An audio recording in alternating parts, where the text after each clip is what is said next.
Bonjour à tous, donc bienvenue pour cette seconde formation, ce second webinaire consacré aux nouveautés que nous avons implémentées dans OptiPro Pro Syndic ces dernières semaines, derniers mois. Donc aujourd'hui, on va parler un petit peu de plein de choses. Il n'y a pas un thème spécifique. On va passer en revue pas mal de nouvelles fonctionnalités qui sont nées dans le logiciel récemment. Alors, on va commencer dans un premier temps par aller dans les codas multiline.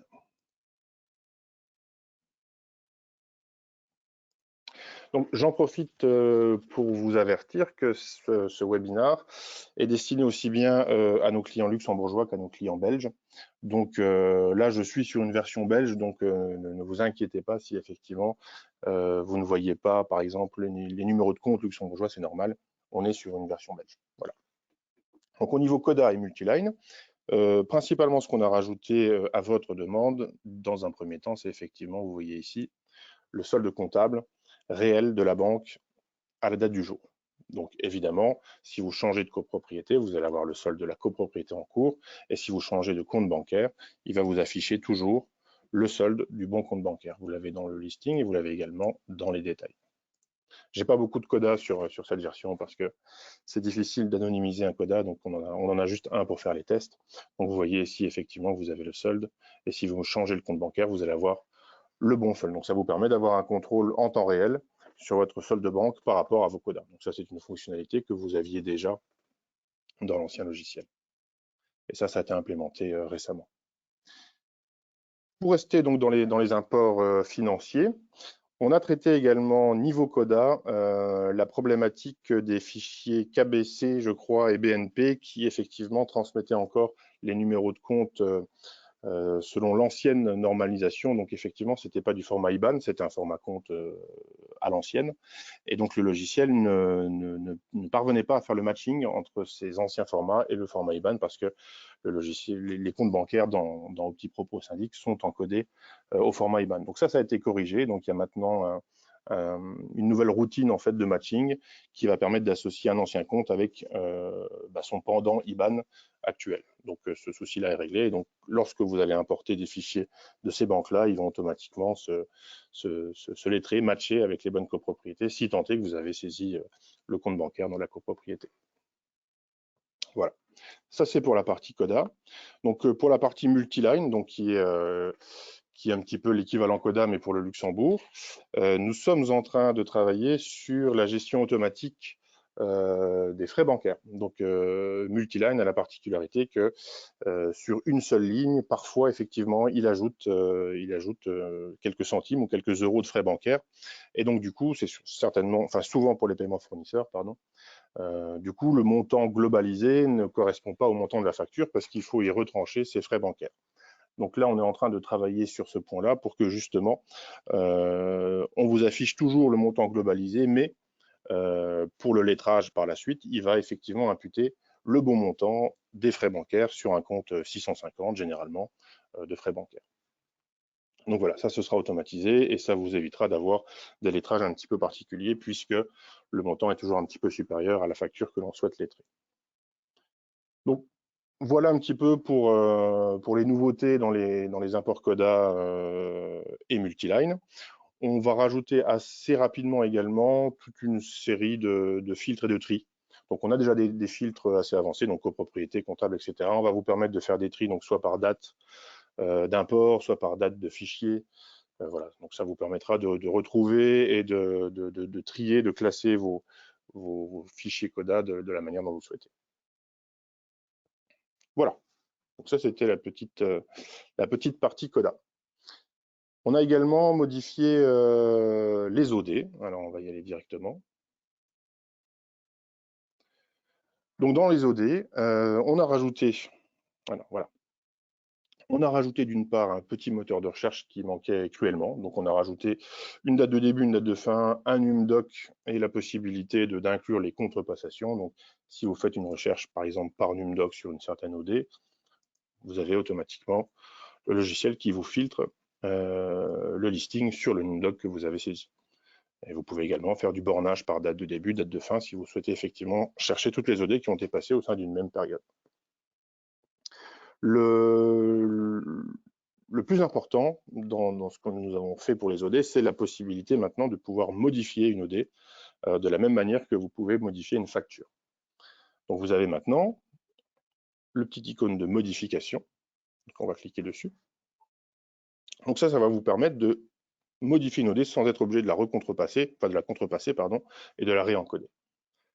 Donc la modification, elle se fait sur deux niveaux. Vous souhaitez simplement modifier un libellé ou un code journal. Là, le logiciel vous permet de le faire directement. Si vous modifiez le libellé ici, vous cliquez sur valider, l'OD va se modifier normalement. C'est de l'extra comptable, ça n'impacte pas du tout les soldes comptables, etc. Donc, vous avez la possibilité de le faire directement. Par contre, si vous... Ah, alors attendez, je vois tout de suite une... voilà. Pourra-t-on mettre un libellé par ligne? Alors, c'est déjà le cas. Donc, vous avez ce petit bouton ici au même niveau que les factures, vous voyez. Donc, sur les factures, on a pour chaque ligne de compte de facture, on a ce petit bouton qui vous permet d'avoir un libellé par imputation comptable. Sur l'OD, c'est la même chose. Donc, si je clique ici, vous voyez, j'ai le libellé de la ligne, où là, vous allez pouvoir personnaliser ligne par ligne le libellé de l'OD. Si vous ne remplissez rien dans ces détails-là, automatiquement, l'OD prendra le libellé général par an, qui lui est obligatoire. Donc voilà. Si vous souhaitez par contre modifier une OD, par exemple modifier la date, le compte comptable ou encore le montant, il faut que vous fassiez comme pour les factures, c'est-à-dire que vous débloquez l'opération diverse. Et donc, en la débloquant, vous avez la possibilité de modifier tout ce que vous souhaitez. Donc, si vous faites la modification, par exemple, sur le montant, vous pouvez mettre un montant à 190 € plutôt que 193 si vous êtes trompé.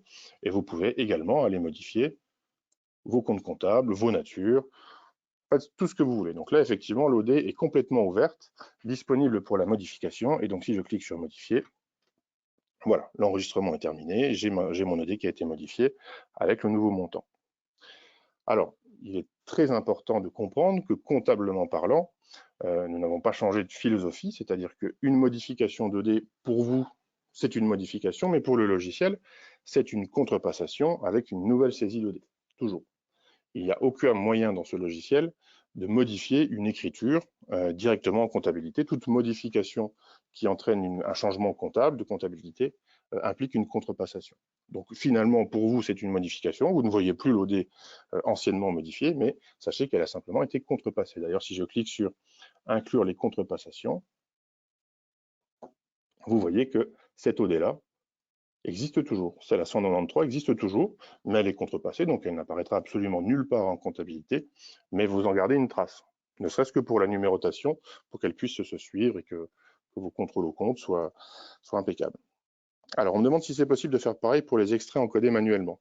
Donc, au niveau de la saisie d'extraits bancaires, effectivement, à partir du moment où vous l'avez validé, vous n'avez plus possibilité de le dévalider puisque c'est comptabilisé. Donc là, l'opération est encore un peu fastidieuse, c'est-à-dire que si votre extrait bancaire est validé et que vous souhaitez faire une modification, il faut d'abord aller contrepasser les écritures financières.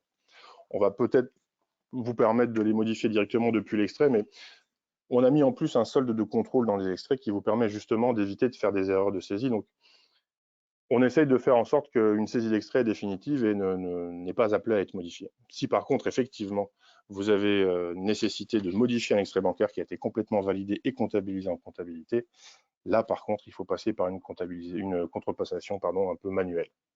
Mais on n'est pas contre, effectivement, vous proposer des outils un petit peu plus automatisés pour vous permettre de dévalider un extrait. Donc, ça engendre en cascade une contrepassation de toutes les écritures financières contenues dans l'extrait. Pourquoi pas? Alors, les écritures de contrepassation vont-elles s'inscrire dans le grand livre?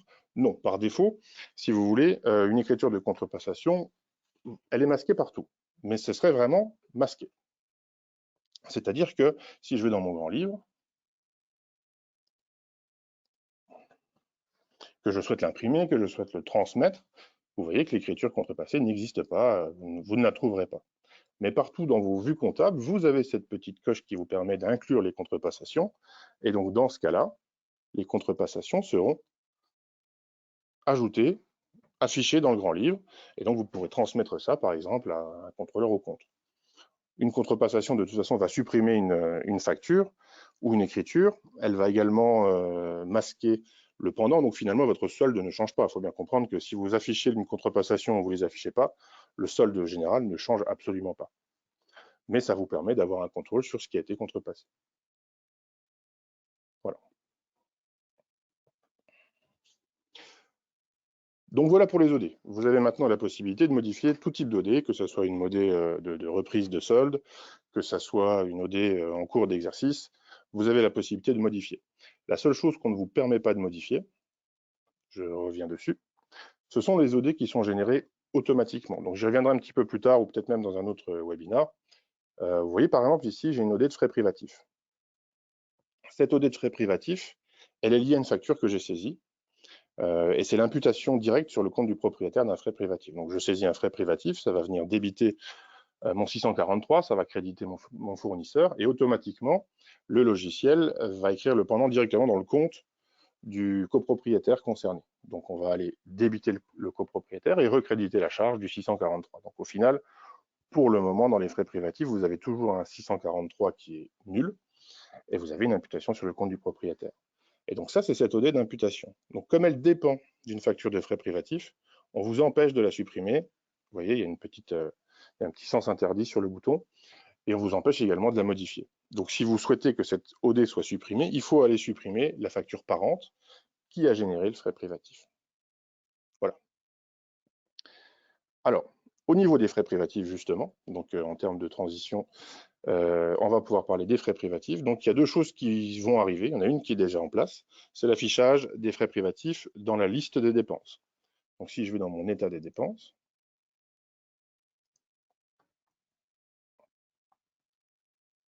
par défaut, je n'ai pas les frais privatifs. Pourquoi? Parce que mon état des dépenses est censé, si vous voulez, retranscrire exactement l'état de mes charges et de mes produits, mais je dois voir mon compte de résultat finalement qui soit exactement, qui respecte exactement ce que j'ai dans l'état des dépenses. Je n'affiche pas les frais privatifs parce que, comme je vous l'ai dit, le 643 est constamment soldé à zéro. Donc, l'état des dépenses, normalement, on ne doit pas avoir ces frais privatifs dedans. Mais comme vous étiez nombreux à demander effectivement l'affichage de ces frais privatifs en annexe dans les décomptes, vous avez maintenant la possibilité d'afficher les frais privatifs. Donc, vous avez une petite coche ici, inclure les frais privatifs. Donc, vous cliquez sur rechercher. Et donc, vos frais privatifs s'affichent en bas, donc en dessous de toutes les clés. Donc, c'est trié par clé. Et ensuite, on a les frais privatifs où on a le libellé de frais privatifs, le lot concerné et le copropriétaire concerné. Alors, si on supprime la facture de frais privatifs, l'OD se supprime-t-elle automatiquement? Tout à fait. Si vous supprimez la facture de frais privatifs, automatiquement, en chaîne, ça va aller supprimer les différentes OD enfants de cette facture, donc les OD de frais privatifs. Ça, c'est automatique. Donc, voilà, ce qu'on peut voir, c'est que vous avez la possibilité d'afficher ces frais privatifs. Ça, c'est une première chose, c'est le premier step. Maintenant, ce qu'on va bientôt proposer, alors je pense que ce sera mois de juillet, ce sera la possibilité d'imputer ou non cette OD de frais privatifs directement sur le compte du propriétaire. Pour l'instant, vous n'avez pas le choix. Dès que vous saisissez un frais privatif, ça va aller directement débiter le compte propriétaire. Le logiciel ne vous demande pas votre avis.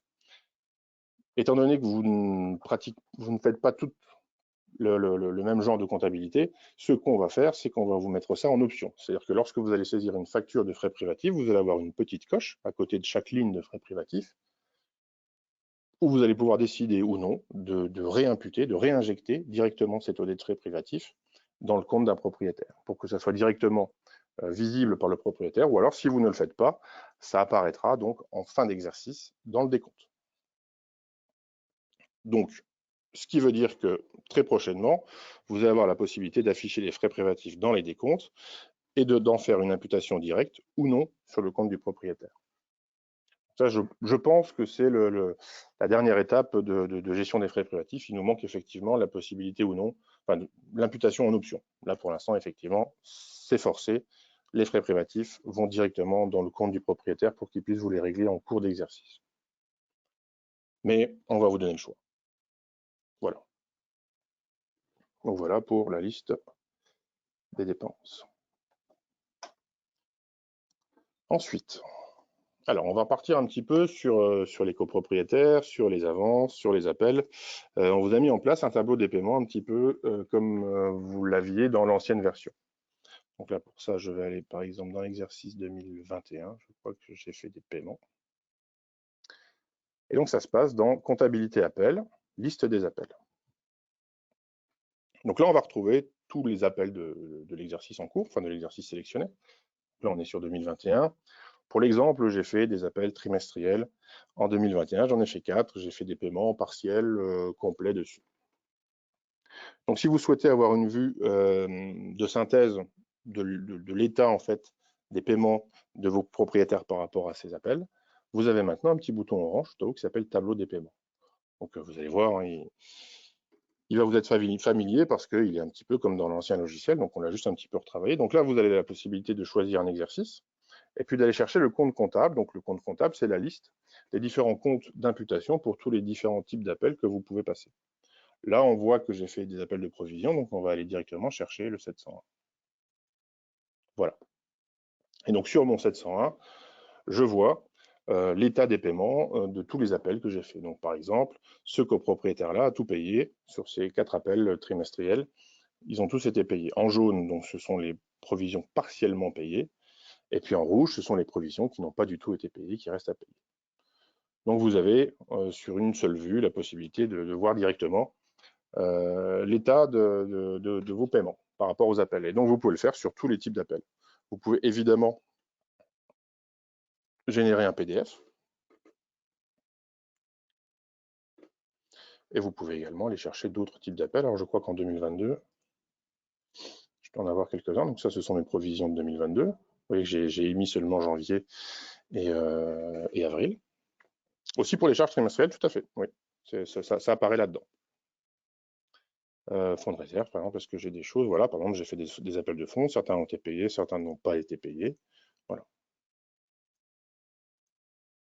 Alors, je ne sais pas si c'est utile d'afficher plusieurs tableaux à la suite. Par exemple, si vous voulez avoir un tableau avec tous les différents types d'appels, là pour l'instant, c'est vrai que ce n'est pas possible. On vous demande de choisir via ce petit sélecteur.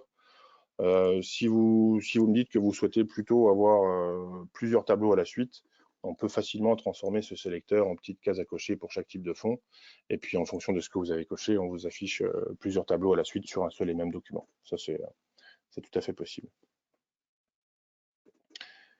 Donc voilà, pour le tableau des paiements, c'est quelque chose que vous aviez déjà, donc on l'a réintégré dans le logiciel. Alors par rapport aux factures restant à payer sur les fournisseurs et sur les copropriétaires, je crois qu'on en avait déjà parlé la semaine dernière, mais on va vous proposer une vue très enrichie de ce que je crois s'appelait la facturation dans l'ancien logiciel, c'est-à-dire une vue généralisée, globalisée des factures émises, des factures reçues fournisseurs, avec leur solde, et donc tout un tas d'outils de reporting sur ces flux comptables en fait. Donc ça c'est un gros morceau, on veut vraiment le faire bien, le faire complet, le faire plus riche que l'ancien logiciel, donc c'est pas encore prêt, mais je pense que ça va sortir cet été. Alors, peut-on faire du multi-exercice? Alors, sur ce tableau-là, non. C'est-à-dire que sur ce tableau-là, vous allez borner sur les exercices, sur l'exercice que vous souhaitez imprimer pour l'état de vos paiements. Par contre, il y a une grosse différence par rapport à l'ancien logiciel, c'est que le multi-exercice dans ce logiciel-là est naturellement intégré. C'est-à-dire que vous n'avez pas de génération de soldes reportés chaque année, à chaque clôture. Vous pouvez très facilement, en 2022, aller payer quelque chose de 2021 sans être obligé de cliquer, par exemple, sur multi-exercice. Si, par exemple, je vais sur une balance générale, donc là, je suis en 2021, je vais passer en 2022. Là, je suis en 2022, donc le fait d'avoir un exercice en cours, c'est juste une suggestion de date, si vous voulez. Donc là, je suis en 2022, j'ai ma balance générale de 2022. Donc le logiciel me propose en date de fin la date du jour, puisque l'exercice 2022 est en cours, et en date de début, la date de fin, la date de début d'exercice, pardon.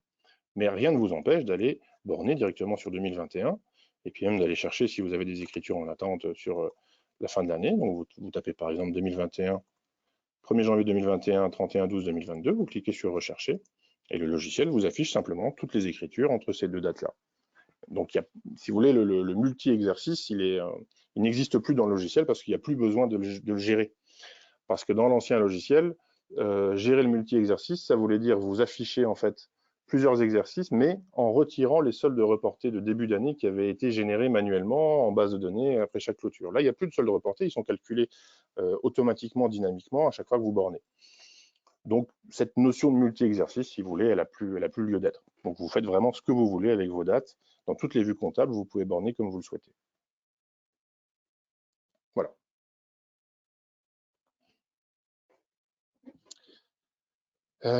Ensuite, sur les exercices, tiens, on va aller dans les exercices.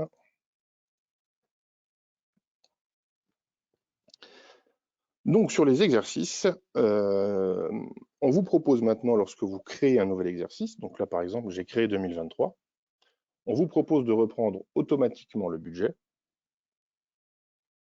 et les appels de provision qui étaient en cours lors de l'exercice N-1, donc en l'occurrence ici, 2022.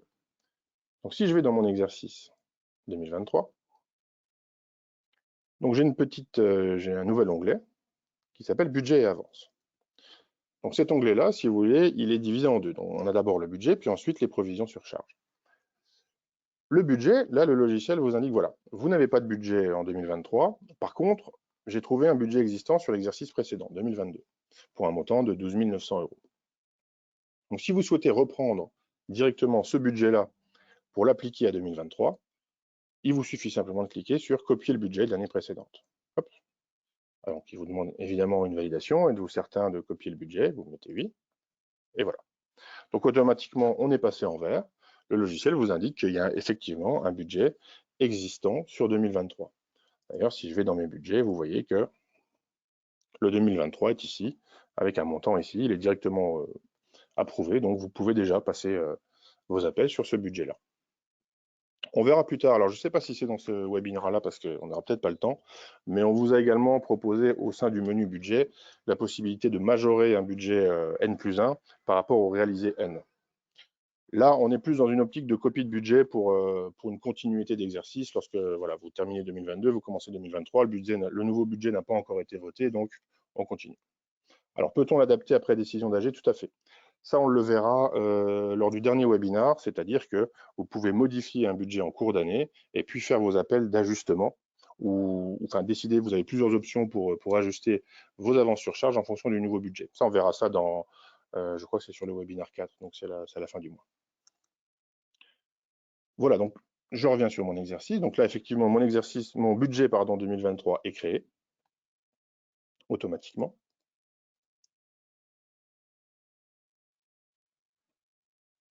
Et donc sur mon exercice 2023, à présent que le budget existe, si je clique ici, il me propose également de reprendre des provisions de l'année d'avant.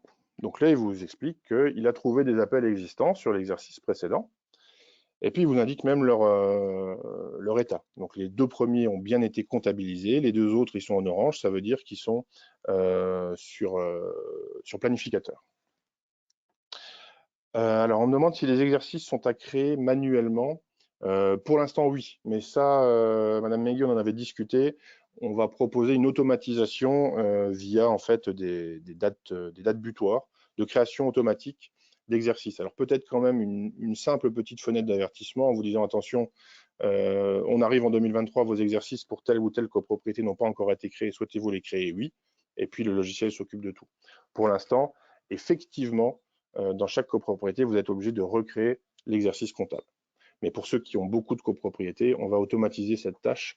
Et d'ailleurs, je pense que ce sera l'automatisation concernera d'une part les exercices comptables, mais également le budget et les provisions sur charge pour que, en fait, en un clic, tout se crée sur toutes vos copropriétés. Donc ça, c'est important. Ce sera multi-copropriété. Donc vous pourrez renouveler, en fait, encoder vos nouveaux exercices sur toutes les copropriétés d'un coup. Voilà. Donc les provisions sur charge, donc là le logiciel m'indique qu'il a trouvé quelque chose en 2022, donc normalement on fait ça en fin d'année, donc les deux appels de provisions restants ont déjà été comptabilisés, là pour l'instant ils sont encore dans le planificateur. Donc je clique sur copier les appels de l'année précédente. Donc là je me retrouve avec une interface de saisie qui se rapproche, qui ressemble beaucoup à l'interface de saisie des appels de provision du module appel.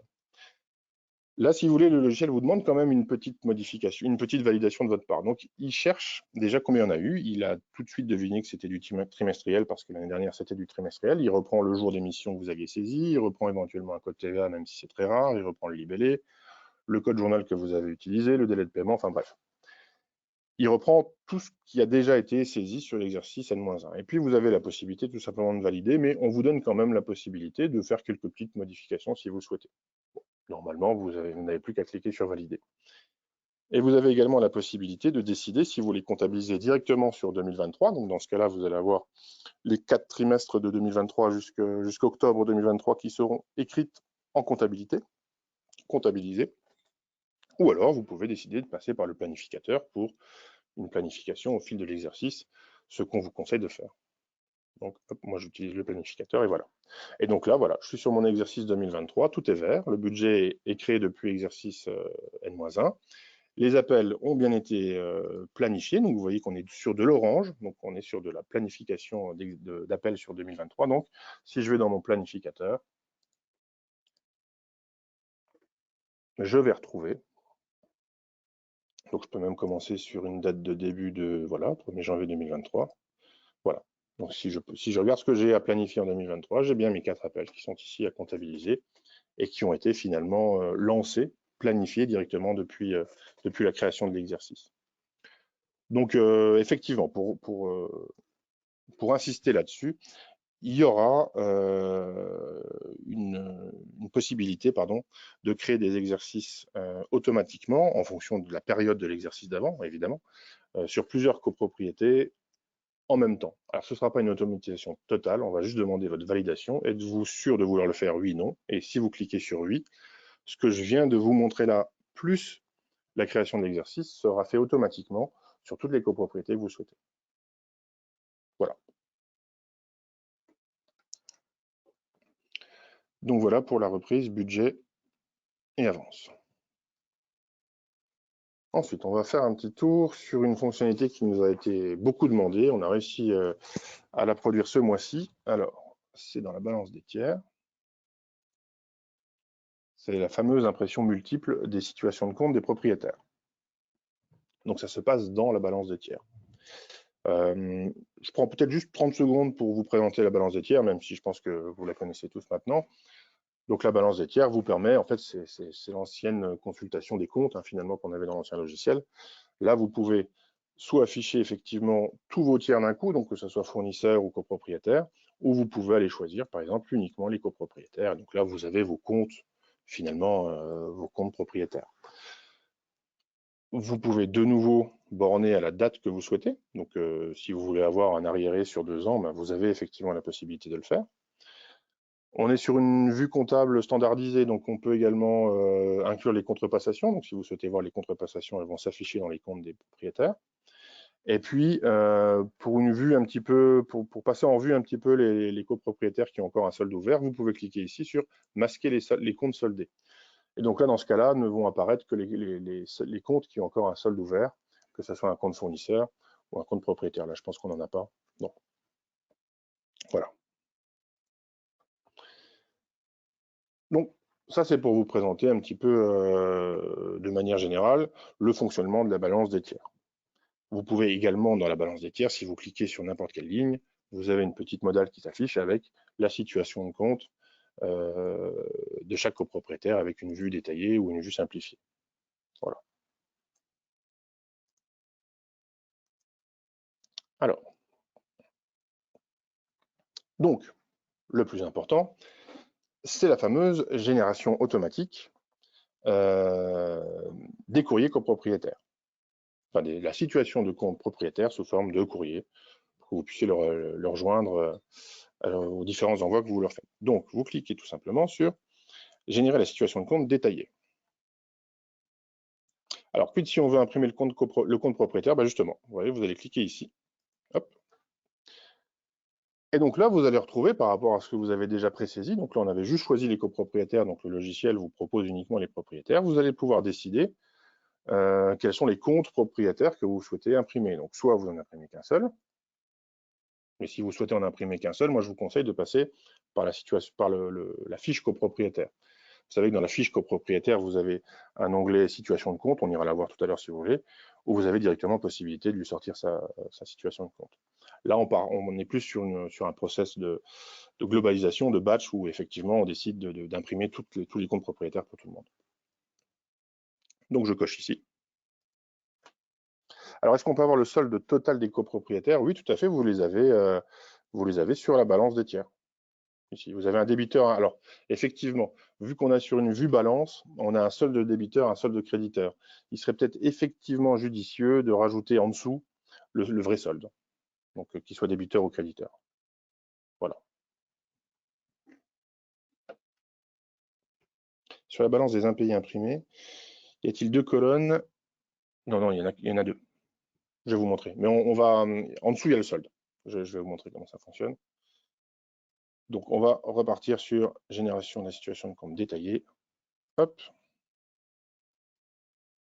Je coche tous mes propriétaires, je clique sur générer situation de compte. Voilà. Donc, je ne vais pas vous le montrer là parce que je crois que je n'ai pas paramétré de mail, mais effectivement, le module d'envoi de mail que vous voyez un petit peu dans tous les documents normalisés, nominatifs, pardon, des copropriétaires, vous avez possibilité d'envoyer pour chaque propriétaire sa situation de compte par mail. Là, on va déjà la prévisualiser. Et donc, alors vous avez effectivement, si vous voulez, le cumul, pour répondre à votre question, le cumul finalement c'est le solde. On a effectivement ce cumul qui vous dit que lui il a un solde débiteur de 1545. Donc on a sa situation de compte avec les références bancaires de la copropriété et éventuellement son VCS s'il en a un. Et donc voilà, vous avez pour chaque propriétaire sa situation de compte. Évidemment, si le solde est créditeur, rien ne s'affiche ici. Donc c'est pas, ça fait pas office de facture, hein, mais c'est effectivement si vous souhaitez faire parvenir une situation de compte à votre propriétaire, il a directement toutes les références dont il a besoin pour vous faire le virement. Voilà. Alors oui, ça c'est une question importante que nous allons traiter. Donc, on nous parle de effectivement retrouver le paiement exact du propriétaire quand on passe les CODA, parce que, alors ça vaut surtout pour la Belgique. Sur la Belgique, il y a 2 comptes. Il y a un compte de fonds de roulement, un compte de fonds de réserve, et donc quand on fait un encaissement sur un fonds de roulement et un fonds de réserve, il y a le paiement qui se split en deux. Une partie va sur le compte fonds de réserve, une partie va sur le compte fonds de roulement, pardon. Donc effectivement, la situation de compte, lorsque le propriétaire récupère sa situation de compte, il voit 2 lignes, là où en fait il n'a fait qu'un seul paiement. Évidemment, ces 2 lignes additionnées sont égales au paiement qu'il a fait à la base, mais c'est source de questions pour beaucoup de copropriétaires. Donc, on va mettre un petit peu partout la possibilité de regrouper ces comptes-là pour qu'effectivement ce split ne s'affiche que dans les vues comptables, mais qu'à tout moment, vous pouvez en fait les regrouper pour n'avoir qu'une seule ligne et que ça soit plus clair pour les comptes propriétaires. Voilà.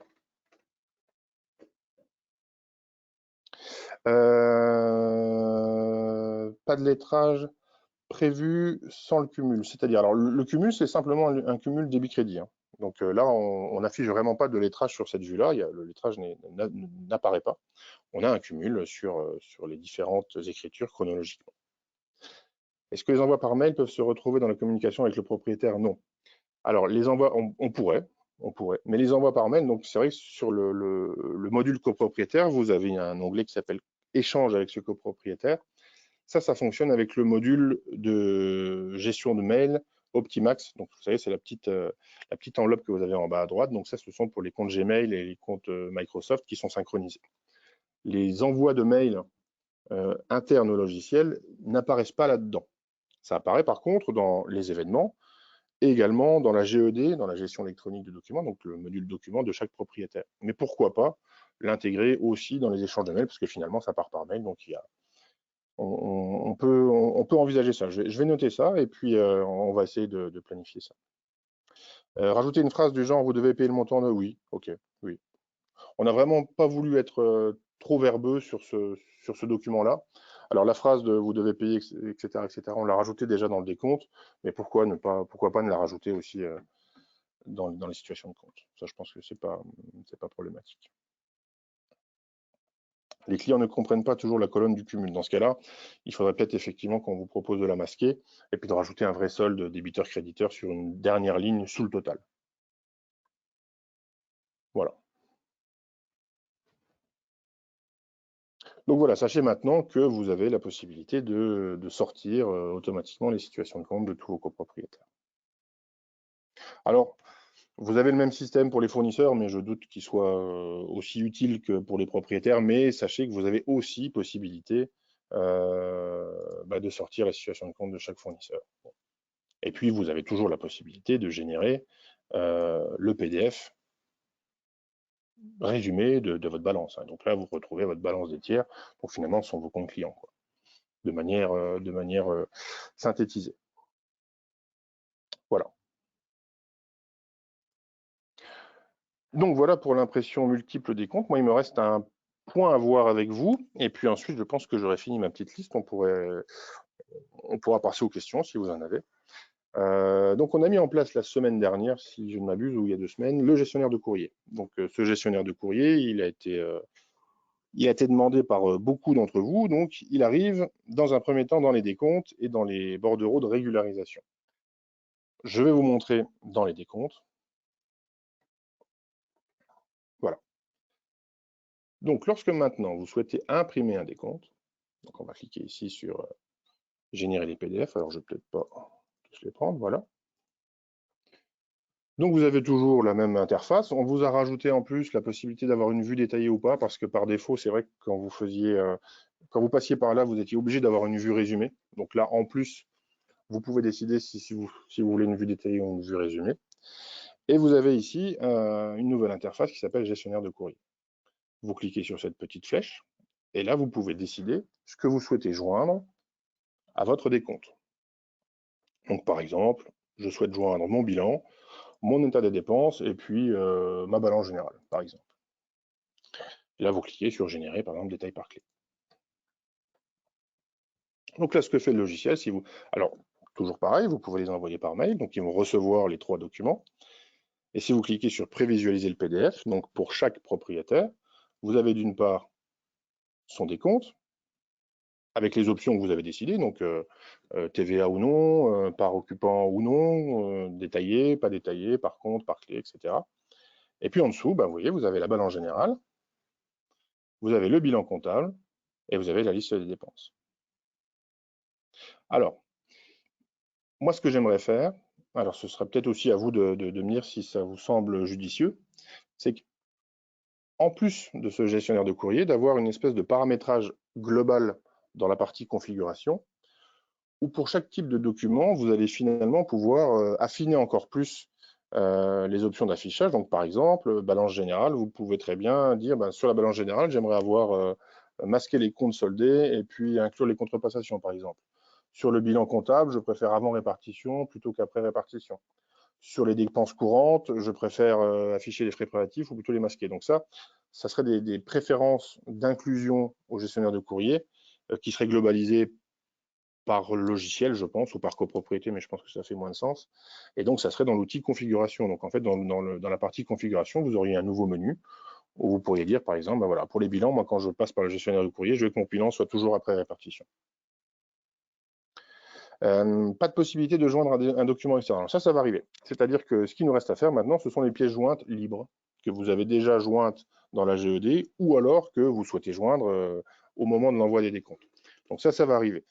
Ça existe déjà dans le module Assemblée générale où pour les convocations et les procès-verbaux, vous avez la possibilité de décider quelle pièce jointe vous souhaitez ajouter à votre procès-verbal, par exemple. Donc c'est ce système-là qu'on va porter et qu'on va aussi rajouter au gestionnaire de courrier. Pour les décomptes, y a-t-il encore une colonne propriétaire occupant? Oui, mais vous pouvez décider de l'afficher ou non. Donc je vais vous montrer. Vous voyez ici, donc, alors on va décocher par là. Donc on peut mettre par exemple afficher ou non la part occupant. Donc la part occupant s'affiche ou elle se masque.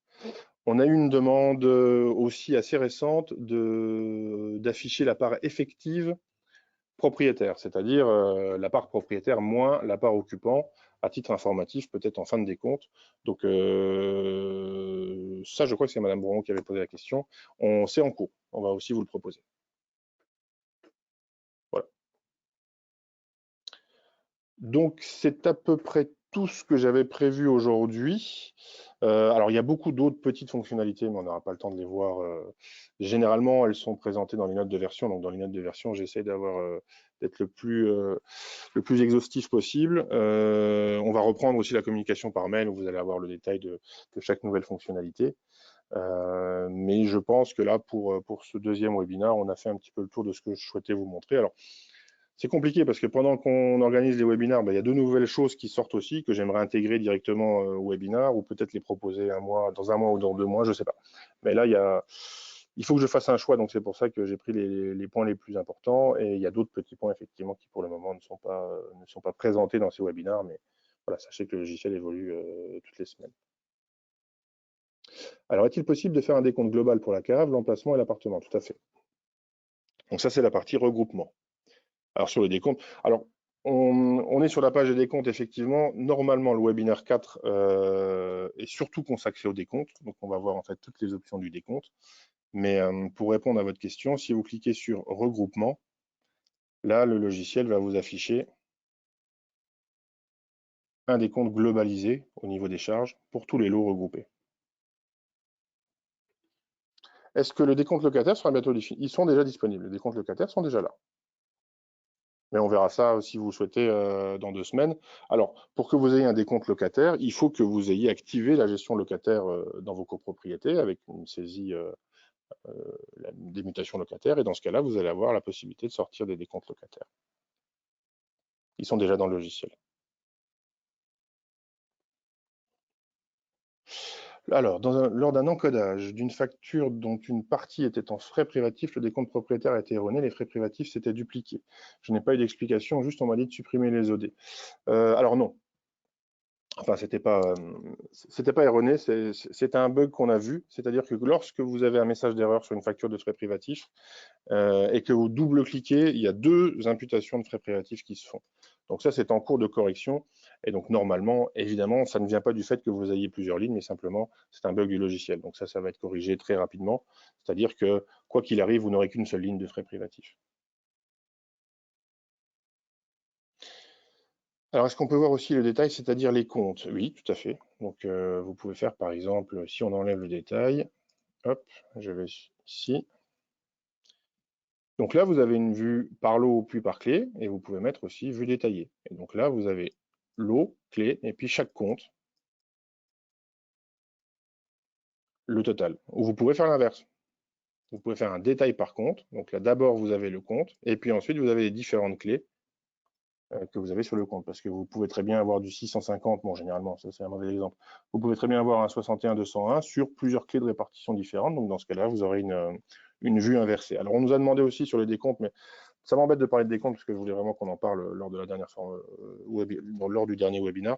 On va également certainement ajouter les natures de dépenses, donc vous permettre d'avoir un décompte par nature de dépenses pour que vous soyez vraiment à l'identique de votre liste des dépenses pour la consultation. Et donc, parallèlement, vous proposez un état des dépenses sans nature de dépenses, mais juste avec les comptes. Enfin, voilà. Vous allez avoir un petit peu plus de liberté et de souplesse pour afficher vos charges. Voilà. Bah écoutez, ça fait 45 minutes. Je pense qu'on a fait le tour. Si vous avez encore d'autres petites questions, on peut en discuter. Lorsque j'ai migré une résidence, les bilans de clôture des exercices passés ne sont pas équilibrés comme dans Sogis et affichent un compte 494, compte de régularisation. Alors, il y a plusieurs cas. Lorsque vous faites une récupération comptable depuis l'ancien logiciel, il faut déjà vous assurer que tous les anciens exercices, sauf l'exercice en cours, sont bien clôturés. Parce que si vous n'avez pas clôturé un exercice dans l'ancien logiciel, forcément, vos bilans seront faux, parce que vous n'aurez pas l'OD de clôture qui va être reprise dans le nouveau. Et donc ensuite, si les exercices sont bien clôturés, normalement, vous devriez retomber un petit peu sur vos pattes. Par contre, le 494, nous, on vous assure pas qu'il soit exactement pareil que dans l'ancien logiciel, parce que le bilan, c'est une vue comptable qui est interprétée. Il y a un calcul qui se fait, il y a une répartition, donc déjà la répartition est un peu différente dans les deux logiciels. Et donc cette vue-là, elle peut être parfois altérée parce que la manière de présenter nos bilans sont un peu différentes. Si vous avez des grosses différences, là effectivement il y a un problème. Donc dans ce cas-là, il faudrait qu'on analyse ça. Ça vient probablement des données qui sont récupérées sur l'ancien logiciel. Mais normalement, vous devriez retomber sur vos pieds. Mais quoi qu'il arrive, si vous souhaitez regarder déjà la véracité des opérations comptables que vous avez récupérées depuis l'ancien logiciel, on vous conseille de regarder d'abord la balance générale. Parce que la balance générale, ce n'est pas une vue interprétée, c'est une vue brute où là, effectivement, vous devriez retrouver au centime près les montants pour chacun de vos comptes. Alors, une dernière question, encore une. Bah alors, on va regarder. Si vous me dites qu'il l'était, c'est qu'il y a peut-être effectivement un souci. Donc, on va regarder dans le cas de figure particulier pour voir d'où vient la différence. Dans le décompte, il n'y a pas vraiment la provision payée, mais un débit et un crédit qui se cumulent. Petite explication pour les propriétaires.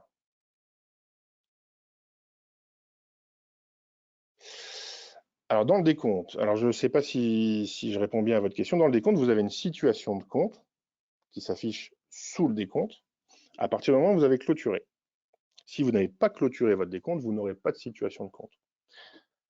Parce qu'en fait, le décompte attend d'avoir la vraie OD de clôture pour pouvoir afficher une situation de compte propre. Après, pour la clôture, mais ça on verra, je me répète, hein, on verra ça en fin de mois sur le dernier webinaire. Je vais vous montrer un peu comment fonctionnent les bordereaux de régularisation que vous pouvez joindre au décompte. Et là, effectivement, vous aurez une vue beaucoup plus claire pour les propriétaires. Donc c'est vrai que la manière de présenter est différente par rapport à ce qu'on faisait sur la V3. Donc ça, c'est logique qu'il y ait un temps d'adaptation pour vous et pour vos copropriétaires. Mais au final, il y a quand même du bon, enfin heureusement, à présenter un bordereau de régularisation en plus des décomptes. Donc ça, si vous voulez, on en discutera beaucoup plus en détail dans 15 jours. Alors, serait-il possible de pouvoir importer des fichiers Excel pour création de nouvelles résidences? C'est déjà le cas. Vous avez dans la configuration la possibilité de faire des imports structurels. Alors, si ce n'est pas lors d'une clôture, c'est juste une situation de compte, donc on ne parle pas de décompte, on parle de compte. Donc là, on a effectivement des bicrédits qui se cumulent. Oui, je vous dis, on peut mettre effectivement à la place, on peut mettre un solde plutôt qu'un cumul, si c'est plus simple. Donc, l'import des fichiers Excel, donc alors c'est pas vraiment du Excel, c'est du CSV, mais vous pouvez passer par ici. Et donc, si vous cliquez sur le petit point d'interrogation, vous avez la liste de tous les fichiers que vous pouvez utiliser pour faire les imports. Donc, bâtiment, clé, clé lot, copropriétaire, copropriété, fournisseur, locataire, lot, mutation, copropriétaire, mutation, locataire. Vous l'aurez compris, donc vous pouvez faire toute l'infrastructure, sauf la comptabilité. Et donc, si vous téléchargez ici, vous allez avoir la liste de tous les champs nécessaires et donc ce que vous pouvez faire. Alors, ce qui est intéressant avec ce module d'import, c'est que vous pouvez mettre les colonnes dans tous les sens que vous souhaitez. C'est juste le titre de la colonne qui fait foi. Vous pouvez faire des imports uniquement de propriété, uniquement de clés, vous êtes vraiment libre de faire tout ce que vous souhaitez. Si vous ne souhaitez pas ajouter des champs qui ne sont pas obligatoires, vous ne les ajoutez pas, le logiciel ne va pas vous cracher une erreur. Donc vous êtes libre et vous êtes souple dans votre manière d'importer. Vous pouvez même commencer une copropriété à la main, faire les lots, et puis ensuite vous souhaitez importer directement les clés de répartition depuis un fichier, vous pouvez le faire également. Pourra-t-on clôturer les exercices au 31/12/2022 avec Sogis, car on y sera vite? Alors ça, je ne sais pas. Sincèrement, je ne saurais pas vous dire. Moi, je sais que le logiciel sera encore ouvert pour consultation au 31/12.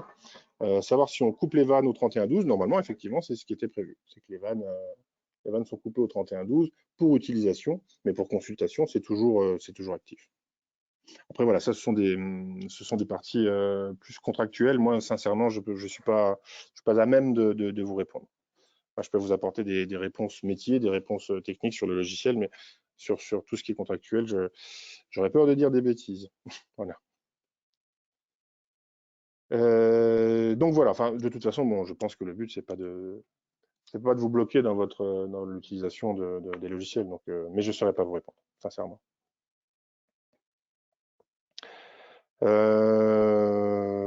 Voilà. Moi, je pense avoir fait le tour. Tout ce qui est clôture, de toute façon, on va en discuter fin de mois, comme je vous ai dit. Donc, ce sera les décomptes et la clôture. Ce sera un gros webinaire, je pense. Et donc, on verra effectivement les tenants et les aboutissants, comment clôturer dans le logiciel. Je pense quand même, ça vous rassurera un petit peu sur la manière de clôturer, parce que bon, c'est proche de ce qu'on avait déjà avant. Et voilà, ça fait le job. Voilà. Voilà, bah écoutez, je vous remercie tous pour votre présence. On se voit donc la semaine prochaine, même heure, même jour, pour le 3e webinaire. Voilà. Merci beaucoup, passez une bonne journée et puis à la semaine prochaine.